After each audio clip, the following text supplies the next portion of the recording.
My name is Joseph Carey Merrick, though the world came to know me by a crueler name, the Elephant Man. I was born on August 5th, 1862, in Leicester, England, into a modest working-class family. My early years were not unlike those of other children, but as I grew, strange things began to happen to my body. My skin thickened in places, forming lumpy growths, and my bones twisted beneath it. One side of my face grew enormous. My right arm and hand swelled until I could hardly move them, and my legs became deformed. My mother, Mary Jane, tried to comfort me. She was a gentle, loving woman, and I adored her. But when she died in 1873, I was only 11, and her loss left me alone in a world that did not understand me. My father remarried, and my stepmother showed me no kindness. Life at home became unbearable. I tried to work, first in a cigar factory, then selling door to door, but people recoiled at the sight of me. Children screamed. Adults crossed the street. No one would open their door. Desperate to survive, I joined a workhouse, but the conditions were dreadful. Cold, hunger, and humiliation were constant companions. I lived there for several years, shut away like something less than human. By my late teens, I realized that my appearance could perhaps earn me a living, if not respect. So with the help of a showman named Tom Norman, I became part of a sideshow. They exhibited me as half man, half elephant. People paid to stare, to whisper, to shudder. It was degrading, yes, but at least I was no longer starving. Norman treated me better than most, though I was still little more than a curiosity. The press began to take notice, calling me the Elephant Man, a name that haunted me ever after. In 1884, I traveled to Belgium, hoping for better treatment and greater earnings, but I was betrayed by a promoter who robbed me and left me stranded. Somehow I managed to return to London.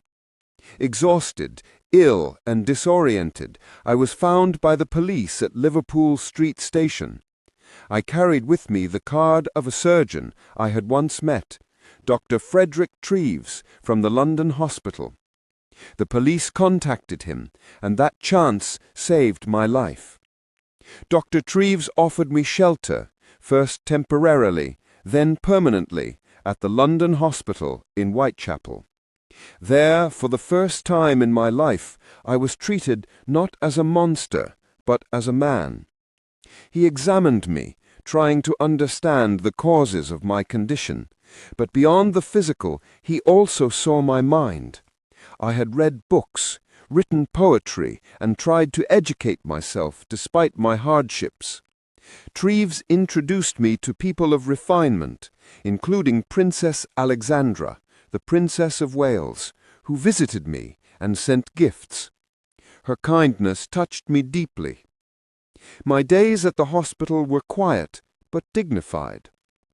I decorated my rooms with flowers and photographs, creating a little refuge. I loved building model cathedrals and cherished moments of human conversation, yet I remained a man apart. My deformities made it impossible to walk unnoticed, and I knew I could never live a normal life. Despite the compassion I received, I still longed for something unreachable, to walk freely among people without fear, to be touched without disgust, to be loved. As the years passed, my health worsened. My head was so heavy that I had to sleep sitting up, supported by my knees. One night in April 1890, weary and longing to rest like other men, I tried to lie down to sleep. My head fell back, dislocating my neck, and I died quietly in my bed at the age of 27. Looking back, I do not blame the world entirely for its cruelty. People fear what they do not understand. My deformity was a mirror to society's own discomfort with difference. Science has since tried to explain my condition. Some say it was Proteus syndrome, others neurofibromatosis, but the truth remains uncertain. If I withdrew from society, it was not only because of my appearance, but because of the way people saw me, not as Joseph Merrick, but as the Elephant Man. I became a symbol of pity and horror rather than a person. My solitude was not chosen, but forced upon me by a world that could not look beyond the surface. Yet in that solitude I found a measure of peace. For though I lived apart, I never stopped believing that within every soul, even one as misshapen as mine, there dwells a longing for beauty, kindness, and dignity.